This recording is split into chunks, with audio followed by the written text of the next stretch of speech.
오늘 말씀이 좀 무시무시하지요. 죽었더라 죽었더라.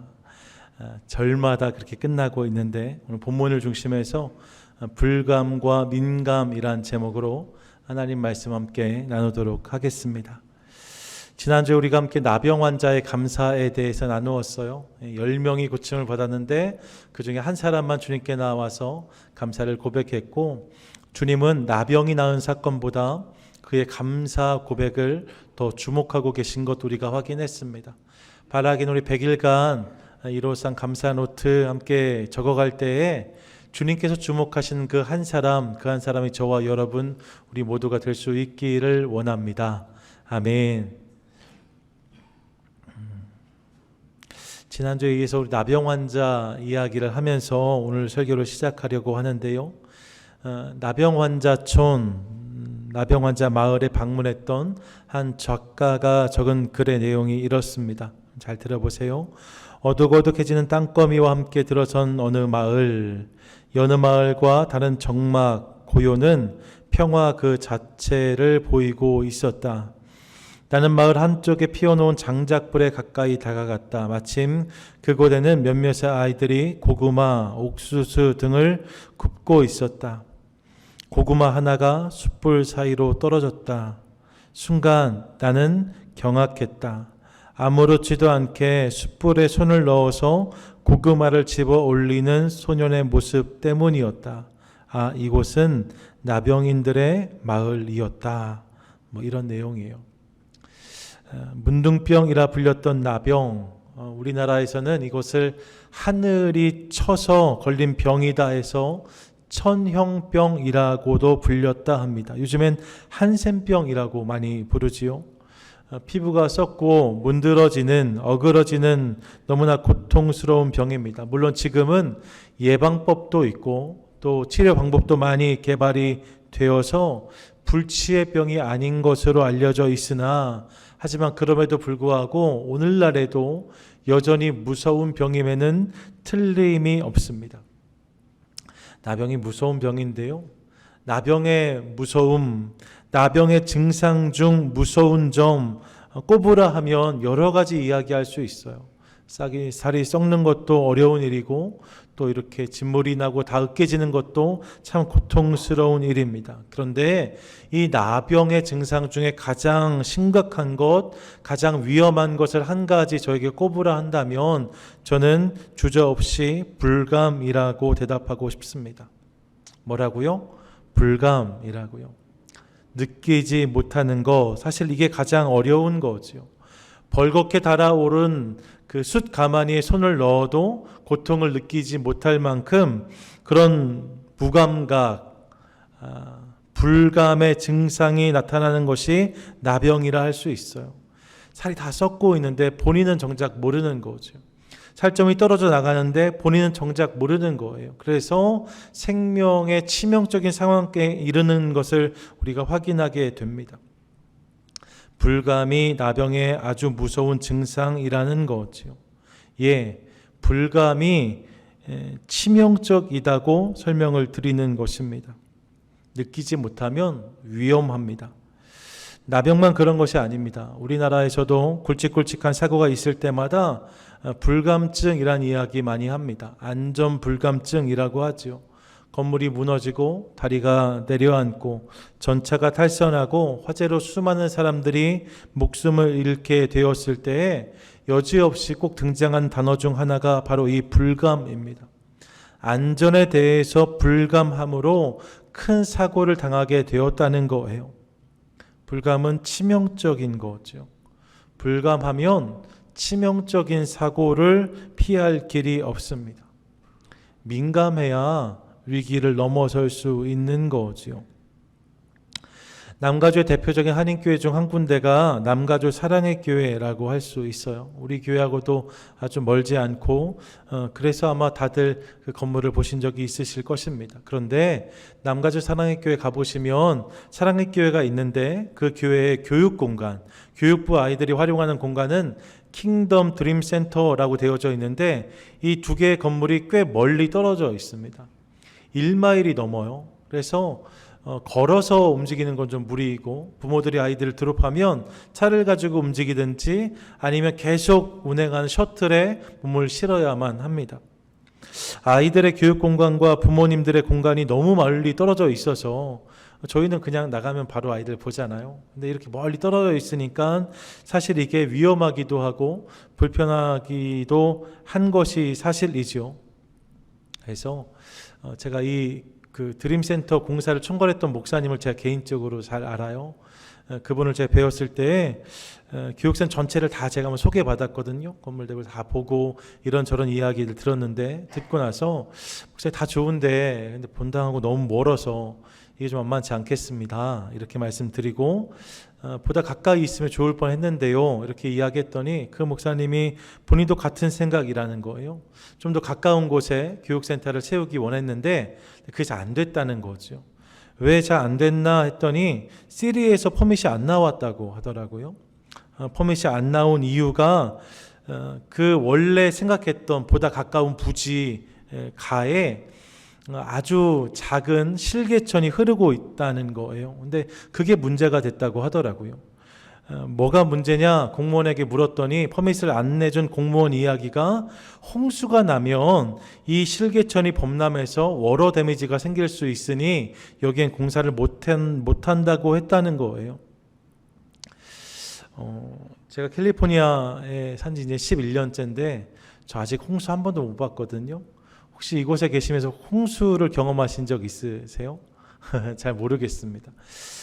비가 많이 온 적은 있죠. 요즘엔 또 가뭄이 문제이기도 한데 실은 비가 많이 온 적이 종종 있습니다. 하지만 홍수라 할 만큼 큰 물과 비는 못 본 것 같아요. 근데 이 부분을 문제 삼아서 퍼밋을 내주지 않았다는 거죠. 그래서 교회 분들이 너무 이제 황당해서 도대체 홍수가 언제 난다고 그러냐, 지금까지 그런 적이 없는데 이렇게 물었더니 그 정부 공무원이 그렇게 말했다는 거예요. 100년에 한 번 정도 그런 일이 생길 수 있지 않겠냐 이렇게 말했다고 하더라고요. 그래서 결국에는 1마일 넘은 곳에 교육센터를 짓게 된 거죠. 총기는 규제하지 않으면서 100년에 한 번 있을까 말까 홍수를 염려하는 모습이 사실 좀 황당할 수 있지만 하지만 미국이 한국보다 여러 가지 면에서 보다 안전하다고 느껴지는 이면에는 이런 안전에 대한 민감함이 있기 때문이 아닌가 하는 생각을 해 보았습니다.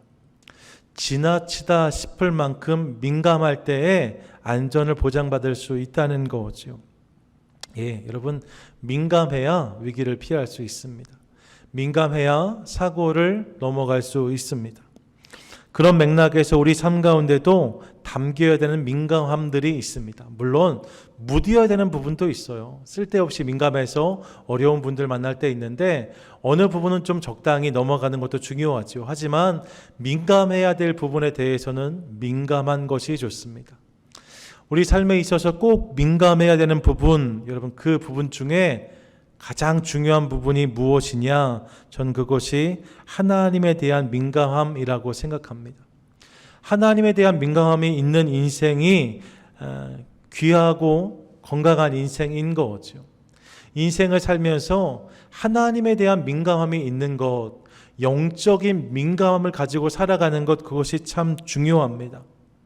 그분에 대한 민감함이 있을 때 우리의 삶은 하나님의 역사가 담기는 인생이 되지만 그분에 대해서 불감한 인생은 그분과 상관없는 인생을 피할 길이 없습니다. 실패와 실수, 넘어짐에서 회복되기 어렵습니다. 그래서 하나님께 민감한 것이 중요해요. 저와 여러분 우리 모두가 하나님께 지금도 민감하시지만 더욱 민감한 인생이 되실 수 있기를 주님의 이름으로 축원드립니다. 아멘. 하나님께 민감한 것이 중요합니다. 그분께 불감하면 그것이 불행이에요. 성경에 나오는 하나님께 불감한 인생 여러 명 있는데 그 중에 대표적인 한 사람 뽑으라고 하면 전 사울을 꼽고 싶습니다. 사울, 이스라엘의 초대 왕이었던 그가 정말로 불감한 인생을 살았습니다. 오늘 본문이 그런 그의 모습을 단적으로 보여줍니다. 이스라엘의 첫 번째 왕이었어요. 처음 등장했을 때만 해도 순수한 청년이었고 겸손했고 진실했습니다. 어찌 생각하면 이스라엘의 첫 번째 왕으로 존경받고 추앙받을 수 있는 인물이 사울이었습니다. 그런데요, 그 인생이 그렇게 흘러가지 않아요. 오히려 하나님께 불순종하고 불충성하고 엉뚱한 일을 하는데 그의 인생이 허비되다가 그의 인생의 마지막 장면은 오늘 본문처럼 마무리되고 있는 것을 확인합니다. 오늘 본문의 내용이 어떤 것이에요? 그의 마지막 장면인데 그의 마지막 장면이 이처럼 비참하고 초라했답니다. 그가 의지하고 그가 붙들었던 것들이 하나둘씩 다 거치고 있는 것을 확인해요. 본문의 내용 어렵지 않으시잖아요. 1절을 보면 지금 블레셋과의 전쟁 중인데 1절에서 이스라엘 사람들이 죽었다 합니다. 그의 백성들이 사라진 거예요. 2절에 보면 그의 아들들이 사라집니다. 3절에 보면 사울 자신도 중상을 입습니다. 그리고 4절과 5절에 가면 스스로 블레셋 사람들에게 모욕당할 것을 두려워하면서 목숨을 끊는 장면을 우리에게 보여주고 있어요. 6절 가장 마지막 부분에 보니까 이 사울 전체 일대기를 마무리하면서 뭐라고 본문이 말씀하고 있는가? 다 그날에 함께 죽었더라 하는 기록으로 그의 생애를 매듭짓고 있습니다. 다 그날에 함께 죽었더라. 참 아쉽고 안타까운 결말이 아닐 수 없습니다. 이스라엘의 첫 번째 왕이었던 사울의 결국이 이런 것이었다는 것이지요. 이런 사울의 마지막을 보면서 우리가 깨닫게 되는 것, 우리가 발견하는 그의 모습이 바로 불감입니다. 여러분 본문을 보시면요, 사울의 마지막을 기록하는데 그 마지막이 실은 이스라엘과 온 백성이 함께 망한 것이었거든요. 그렇게 블레셋 군대에 크게 패배한 것이었거든요. 근데 성경은 이 모든 장면을 한마디로 그날에 그들이 다 죽었더라, 이 한마디로 정리할 수 있음에도 불구하고 굳이 본문을 할애해서 1, 2, 3, 4, 5절에서 점진적으로 그의 삶 가운데 옥죄어 오고 있는 죽음의 그림자를 우리에게 보여주고 있습니다.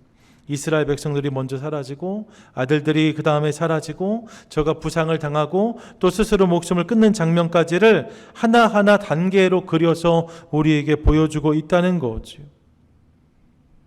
분명히 목적이 있을 거예요. 성경이 이렇게 이 장면을 기록할 때는 이유가 있을 것입니다. 그 이유가 뭐예요?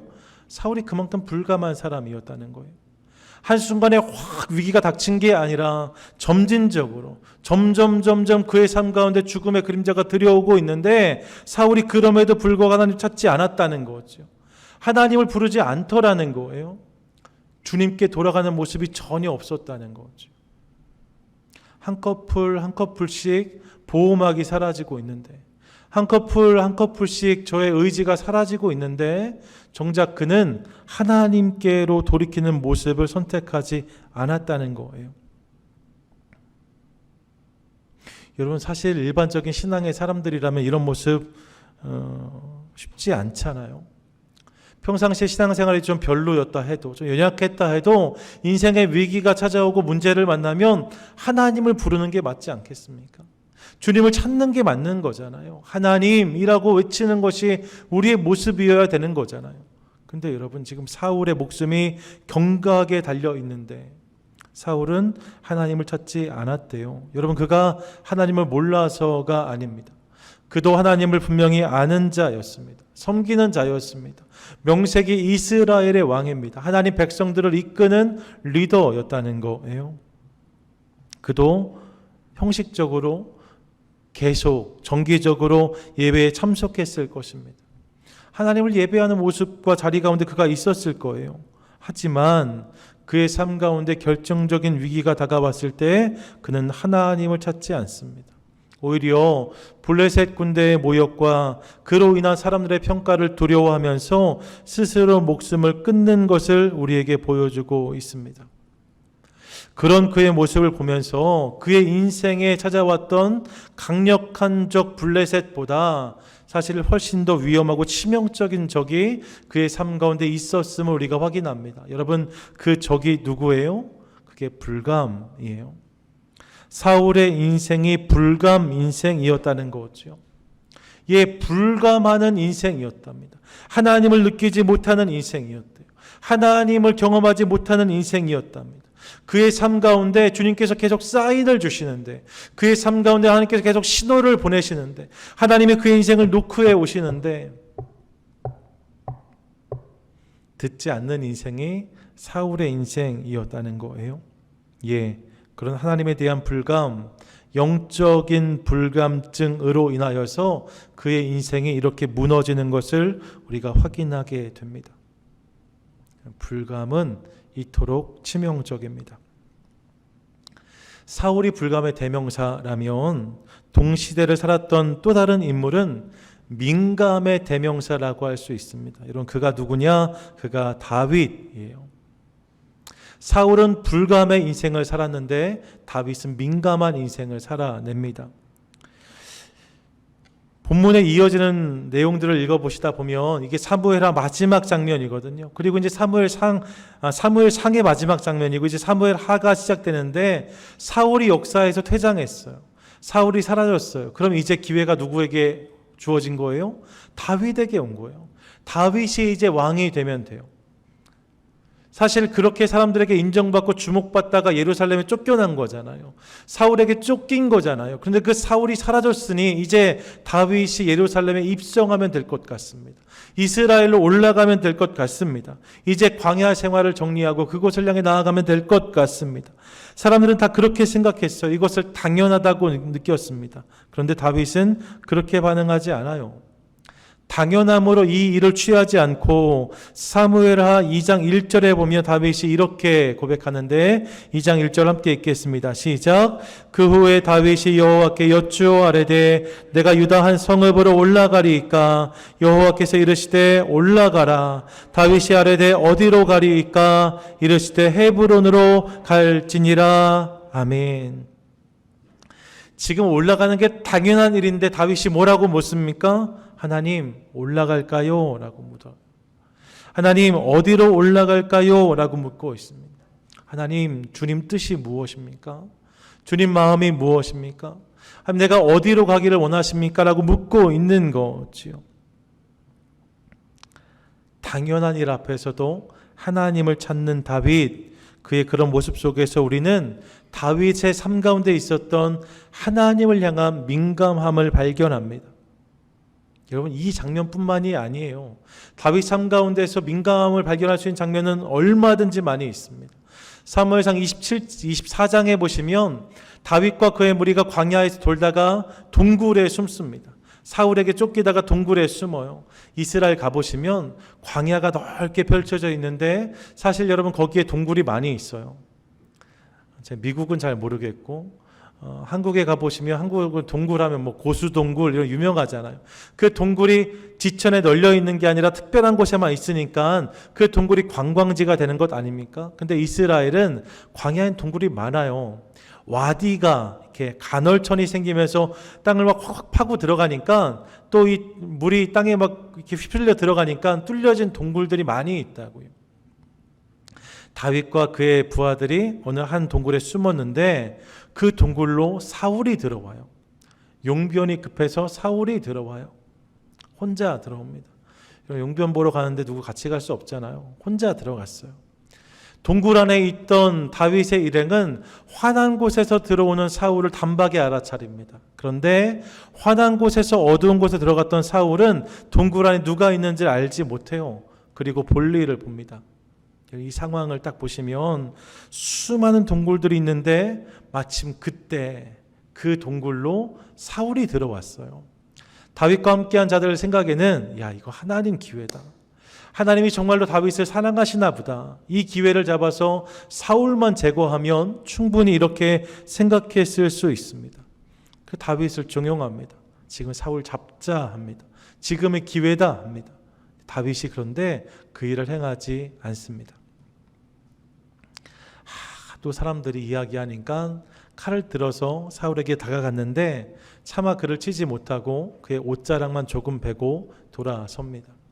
그 일로 인해서 다윗은 이후에 27장 5절, 4절, 5절 보시면 사울의 옷자락 벤 것도 너무 아파했다고 성경은 말씀하고 있어요.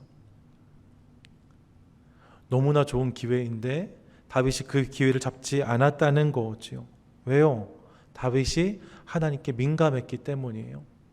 하나님께 기름 부음 받은 자를 내가 칠 수 없다는 강력한 부담감이 다윗에게 있었다는 거죠. 아무리 좋은 기회를 잡아도 그래서 그 하나님 앞에서 그 하나님만 보고 반응해요. 사람들 말에 휘둘리지 않습니다. 상황이나 여건이 아무리 유리해도 주님 뜻이 아니면, 주님이 원하시는 것이 아니면 그렇게 행동하지 않았다는 거예요. 또 시편 51편에 보시면 다윗이 밧세바를 범한 뒤에 자신의 죄가 나단 선지자에 의해서 밝혀졌을 때에 51편 10절과 11절 보시면 이렇게 고백하는데, 하나님이여 내 속에 정한 마음을 창조하시고 내 안에 정직한 영을 새롭게 하소서. 나를 주 앞에 쫓아내지 마시며 주의 성령을 내게서 거두지 마옵소서 고백하고 있습니다. 죄를 깨달았어요. 죄를 깨닫는 순간 다윗이 가장 먼저 고백한 것이 무엇입니까? 하나님 내게서 떠나가지 마십시오. 주님 나를 멀리하지 마십시오. 주의 성령을 거두지 마십시오. 하나님 나의 연약함을 인하여서 내가 주님을 잊을까 두렵습니다. 나를 좀 붙잡아 주십시오 고백하고 있는 다윗을 봅니다. 하나님 주님이 나에게 필요합니다. 주님이 필요합니다 고백하고 있는 다윗을 보는 거예요. 그만큼 그의 삶 가운데 하나님에 대한 민감함이 있었답니다. 그 민감함으로 자신의 삶의 모든 순간, 모든 자리에서 하나님을 인정했던 자가 다윗이라는 거예요. 아무리 상황이 유리해도, 아무리 사람들이 뭐라 해도 그는 철저히 자신의 삶의 자리를 하나님 앞에서 살아낸 자였다고 성경은 말씀하고 있습니다. 그런 민감함이 그에게 있으므로 다윗의 인생이 광야도 들어갔고 죽음의 위기도 있었지만 결국 존귀한 왕으로 쓰임받는 것을 우리가 확인하게 돼요. 다윗 안에 있는 민감함이 그로 하여금 하나님께 놀랍게 쓰임받는 인생을 살게 했다는 거죠. 불감과 민감, 여러분 인생에 이렇게 두 가지 모습이 있답니다. 불감한 인생은 실패하지만 민감한 인생은 승리한다고 성경은 말씀합니다.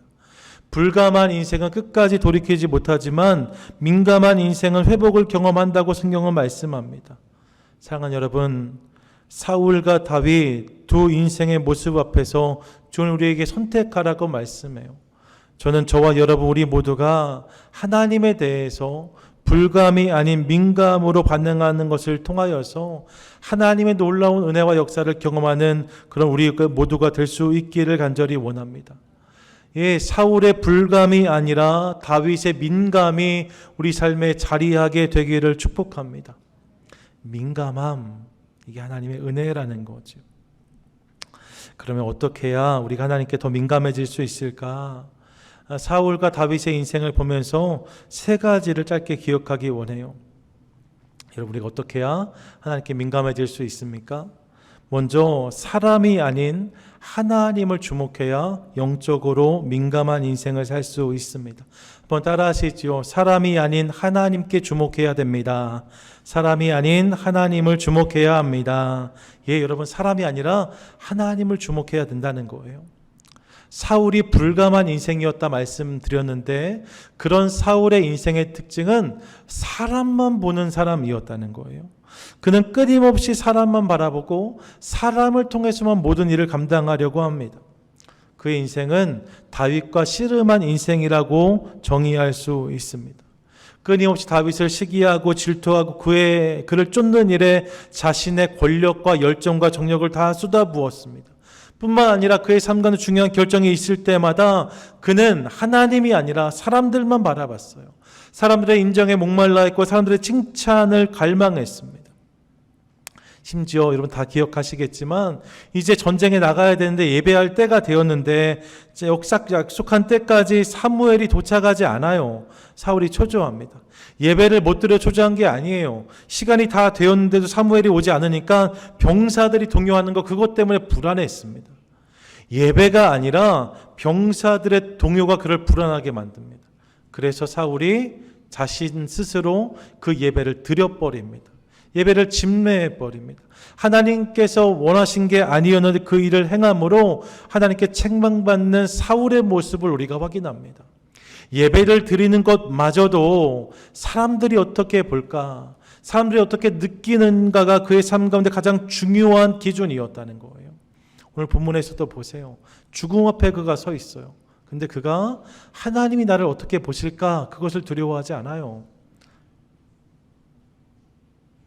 네, 그것을 두려워하지 않고, 불의의 사람들이 나를 모욕하면 다른 사람들이 나를 어떻게 볼까, 어떻게 여길까, 나의 마지막을 보면서 나를 얼마나 조롱할까, 이거 불안해합니다. 스스로 목숨을 끊지 않아요. 예, 사울은 그렇게 철저히 사람들 앞에서 사람들만 바라보며 달리는 인생이었다는 거예요. 그렇게 사람한 결과가 무엇인가? 하나님에 대한 불감이었다는 거예요. 사람들의 것들만으로 충만히 채웠더니 하나님의 자리가 상실돼 버렸어요. 하나님이 역사하실 룸이 사라져 버린 거죠.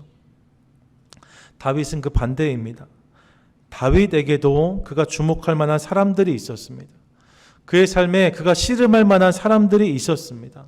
그에게 시비를 걸어온 사람들도 있었고, 그를 힘들게 한 사람도 있었고, 그를 비방하고 어렵게 했던 자들도 있었습니다. 여러분, 그런 씨름과 그런 싸움의 거리들이 얼마든지 다윗에게도 있었습니다. 그런데 다윗은 그들과 씨름하지 않아요.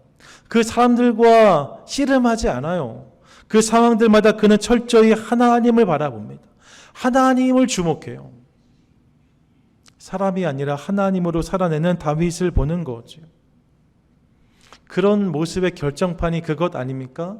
여호와의 법궤가 들어올 때에 다윗이 그 앞에 춤을 추는데 옷이 다 벗겨지도록 춤을 추잖아요. 사람들이 뭐라고 하건 상관하지 않아요. 좀 치부가 드러나는 것 창피하지 않아요. 그러면서 말해요. 나는 하나님 앞에서 춤을 춘 것이다. 여호와 앞에서 인생을 살았던 이가 다윗이라는 거죠. 하나님을 주목해야 삶 가운데 민감함이 회복되는 것을 기억하실 수 있기를 원해요. 사람만 보면 하나님에 대해서 둔감해질 수밖에 없어요. 하지만 사람을 넘어서 하나님을 바라보기 시작할 때 우리 삶 가운데 그분에 대한 민감함이 회복되게 될 줄로 믿습니다. 둘째로 언제 민감함이 회복되는가? 이런 상황이 아니라 말씀을 붙들 때 영적인 민감함은 회복되어집니다. 따라하시죠. 상황이 아니라 말씀을 붙들어야 됩니다. 상황이 아니라 말씀을 붙들어야 됩니다. 여러분, 사실 상황은 훨씬 직감적이에요. 훨씬 더 눈에 잘 보여요. 바로 나에게 다가오는 거예요. 그러다 보니까 우리는 일상을 살면서 상황을 통해서 모든 것을 판단할 때가 많이 있습니다. 조금 유리하면 이게 주님의 뜻인 것처럼 느껴지기도 하고, 조금 불리하면 주님 뜻이 아닌 것처럼 여겨질 때도 있습니다. 그러면 불감해질 수 있어요. 사울을 보세요. 사울은 오늘 전체에 되어진 상황을 그냥 상황만 봐요. 눈에 보이는 것만 봐요. 그러면 점점 불리해지고 어려워지는 그 상황만을 주목함으로 하나님께서 원하시는 선택과 돌이킴이 그의 삶 가운데 없었던 것을 확인합니다. 상황을 보니까 내가 망하게 되었고 그것만 보면서 그런 안타까운 결정을 하게 되었다는 거죠. 그의 삶에선 하나님 말씀이 작동되지 않아요. 하나님의 약속이 작동되지 않았답니다. 여러분, 다윗은 그렇지 않아요. 다윗은 자기가 분명히 유리한 상황을 만났음에도 불구하고 모든 사람이 이거 다 주님의 뜻인 것 같습니다. 하나님이 당신을 위해서 가장 좋은 것 열어주신 것 같습니다. 말함에도 불구하고 다윗은 그 상황 속에서 하나님 말씀을 붙듭니다. 상황이 아니라 말씀으로 삶을 결정하기 원해요. 상황이 아니라 말씀으로 내 삶을 판단하기 원해요. 내 삶의 중요한 결정들 하나하나가 상황 위에 담기는 것이 아니라 말씀 위에 담기기를 다윗이 원했다는 거죠. 여러분, 말씀을 붙잡는 인생이 영적으로 민감한 인생입니다. 상황에 자꾸 내 삶을 내어 던지면 하나님에 대해서 자칫 둔감해질 수 있습니다. 비가 오면 주님 뜻이 아닌가 보다. 일이 좀 안 풀리면 주님 뜻이 아닌가 보다. 심지어 어떤 분은 기분이 안 좋아도 주님 뜻이 아닌가 보다. 여러분, 그렇지 않습니다. 상황에 나를 맡기지 마시고 말씀에 우리를 맡길 수 있기를 원해요. 하나님 말씀이 나에게 뭐라고 하는가, 하나님의 음성이 나에게 뭐라고 주어지고 있는가를 확인할 때에 우리 삶은 주님께서 원하시는 인생이 되어져 가는 거죠. 상황이 아니라 말씀을 붙드는 것으로 더욱 민감한 인생을 살아내는 저와 여러분, 우리 모두가 될 수 있기를 원합니다. 끝으로 이런 민감함은 말입니다, 단발성 이벤트가 아니라 지속적인 삶의 모습과 태도를 통해서 그 삶이 담기는 것을 확인해요. 따라하시죠. 사건이 아니라 일상을 통해서 민감함은 주어집니다. 사건이 아니라 일상을 통해서 민감함은 삶에 주어집니다. 예, 여러분. 오늘 사울의 모습이요, 너무 의아해요. 그냥 교회를 한 번만 나가본 사람들도 삶의 어려운 문제를 만나면 하나님을 찾는데, 사울은 계속 예배하는 사람이었거든요. 계속 그렇게 하나님 백성들과 함께 살았거든요. 근데 하나님을 찾지 않는 그의 모습이 전 너무 의아합니다. 그런 그의 모습을 생각해 보다가 혹시 그가 하나님을 찾지 않은 것이 아니라 하나님을 찾지 못한 것은 아닐까, 그런 생각을 해 보았습니다. 왜 하나님을 찾지 못해요? 너무 오랫동안 하나님을 떠나 있었기 때문에, 너무 오랫동안 그분을 찾지 않았기 때문에 그의 삶 가운데 하나님을 찾는 방법을 잃어버린 것이죠. 실제로 사무엘상 29장에 보시면 사울이 하나님의 뜻을 알기 원하는 장면이 등장하거든요. 근데 하나님의 뜻을 찾기 원하는 사울이 그래서 찾아간 사람이 있어요. 그가 누구냐? 그 당시에 신접한 여인, 신통한 여인을 찾아갑니다. 지금 말로 하면 무당을 찾아간 거예요. 무당에게 찾아가 하나님의 뜻을 구합니다. 사무엘을 만나고 싶다고 말합니다. 예, 여러분, 엉뚱한 곳에서 하나님의 뜻을 찾으려고 하는 사울의 모습을 확인해요. 하나님의 뜻을 구하는 방법을 잊어버린 거죠. 하나님 뜻을 묻는 것이 삶 가운데 일상이 된 것이 아니라 이벤트가 돼버리니까, 사건이 돼버리니까, 특별한 상황에서만 그때만 하나님 뜻을 물으려고 하니까 하나님에 대한 영적인 감각을 상실해 버린 거예요. 다윗은 그렇지 않았습니다. 다윗은 매 순간마다 하나님을 구합니다. 심지어 양을 칠 때에도 하나님을 의지합니다. 양 한 마리를 맹수가 물어가도 그 맹수와 싸우면서 하나님을 의지합니다. 이런 그런 일상의 그의 삶의 자세와 태도가 그의 삶을 견인해서 나중에 골리앗 앞에 섰을 때도 그가 하나님을 의지하고, 광야에 들어갔을 때도 그가 하나님을 의지하고, 이후에 이스라엘의 왕이 되었을 때 수많은 적들 앞에 섰을 때에도, 수많은 문제를 만났을 때도 그가 철저히 하나님을 의지하고 있는 것을 우리가 확인하게 됩니다. 이벤트로 하나님을 찾는 것이 아니라 그의 일상이 하나님을 찾는 것이 되었을 때에 그것이 그의 삶 가운데 민감함이 되어서 하나님께 철저히 붙들린 인생을 살 수 있었다는 거죠. 저는 우리 삶 가운데도 이런 모습이 있게 되기를 원합니다. 여러분, 이벤트가 있을 때만 주님을 찾으면 주님이 자꾸 이벤트를 주세요. 날 좀 찾으라고. 근데 여러분, 일상의 삶에서 내가 주님을 찾고 주님을 누리면 주님은 그분과 동행하세요. 나의 모든 삶, 모든 순간이 하나님의 것 되게 하세요. 우리 삶 가운데 불감이 아니라 민감을 선택하고 그 민감함을 구하는 것을 통해서 주님과의 친밀한 동행을 누리는 저와 여러분, 우리 모두가 될 수 있기를 원합니다. 이번 주간에 3040 목회자 컨퍼런스를 저희가 토렌스에서 진행했는데 일정이 되게 은혜가 있었습니다. 나중에 이제 제가 나누다가 종종 아마 말씀드린 내용들도 있지 않을까 싶어요. 근데 오늘은 그 안에서 좀 특별한 모습 하나를 나누고 싶은데, 제가 전체 일정, 제가 지난주에 설교 중에 냉면집 얘기했더니 설교가 끝나고 말씀은 이야기 안 하시고 냉면집만 이야기했다는 이야기를 제가 들었어요. 그래서 그 냉면집에게 제가 홍보비 좀 받아야겠다 이런 생각했는데, 어쨌든 일정 중에 둘째 날 저희가 이쪽에 와서 같이 좀 시간을 보내고 냉면 먹고 돌아갔습니다. 근데 그 사이에 냉면집 가기 전에요, 저희 교회 집사님 한 분이 저희 팀이 모여 있는데 잠깐 오셨어요. 거기 계신 목사님 중 만날 분이 계셨고 인사하고 돌아가셨습니다. 제가 그분을 뵀는데 이제 인사드리고 나서 저희 좀 있으면 밥을 먹어야 되잖아요. 저도 모르게, 제가 이렇게 농담을 쉽게 하는 사람이 아닌데 그냥 집사님 저희 저녁 좀 사주고 가세요, 이렇게 이야기를 끝인사처럼 했어요. 빨리 가셔야 되는 상황인 거 제가 알면서도 그냥 그렇게 농담을 한 거죠. 그리고 돌아왔는데 저는 잊었어요. 근데 저녁 시간이 되었는데 밤에 저한테 전화가 왔어요. 그 전화의 내용은 이런 것이었습니다. 목사님 그렇게 이야기하신 게 마음에 남는다 하셨어요. 그래서 밥을 못 사고 돌아온 게 좀 마음에 부담이 되어서 선물을 좀 하나씩 드리고 싶습니다. 뭐 그런 전화하셨습니다. 그리고 다음날 실제로 그래서 전 목사님들에게 좋은 선물을 하나씩 준비해서 보내주셨어요. 덕분에 목사님들이 그거 받고 되게 좋아하셨습니다. 제가 그 모습을 보면서 민감함에 대해서 한 번 더 생각해 본 거예요. 전 그냥 한 이야기인데 그분이 그 이야기를 민감함으로 받으셔서 반응하는 모습이 저에게 얼마나 귀했는지 모릅니다. 그런 일만 있는 게 아니에요. 저희가 장학위원회 계속 하고 있는데 몇 주 동안 제가 계속 장학금 이야기를 하면서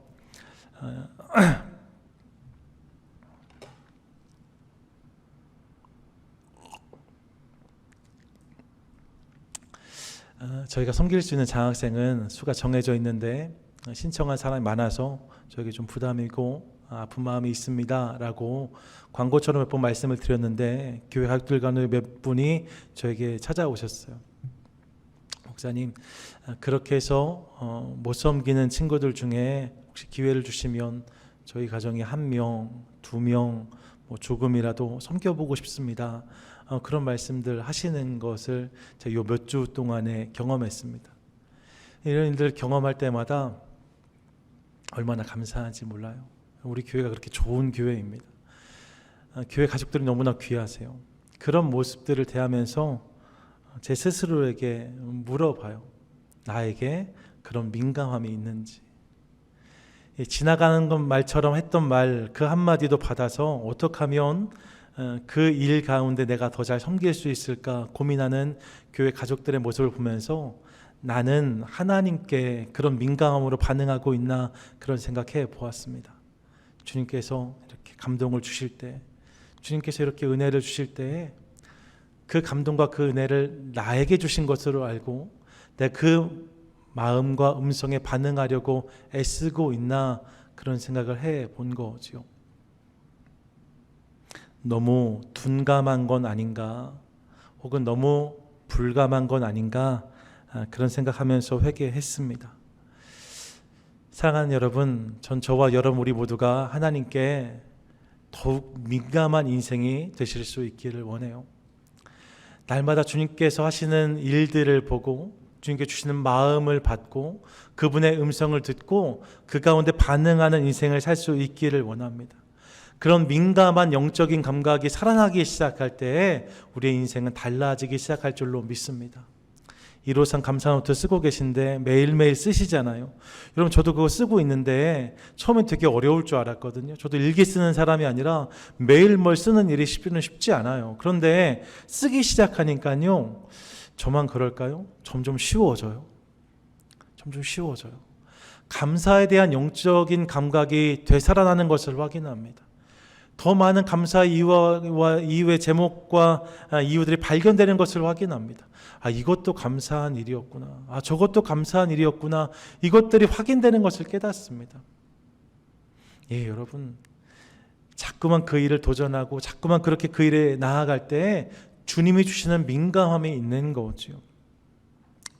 우리 삶 가운데 그런 민감함이 날마다 회복되는 것을 통하여서 우리의 삶이 살아계신 하나님이 오늘 역사하시는 놀라운 장이 될 수 있기를 원합니다. 오늘 말씀을 기억하면서 여러분 사람이 아니라 하나님, 상황이 아니라 말씀, 사건이 아니라 일상에서 주님을 붙들 때 우리 가운데 더한 민감함이 주어진다 성경이 말씀하는데 그렇게 주님께 반응하는 것을 통하여서 이미 주께 민감한 분들이시지만 지금보다 더욱더 큰 민감함으로 주님께 반응하고 쓰임받는 믿음의 인생을 살아가는 저와 여러분 우리 모두가 되시기를 주님의 이름으로 간절히 축원드립니다. 아멘.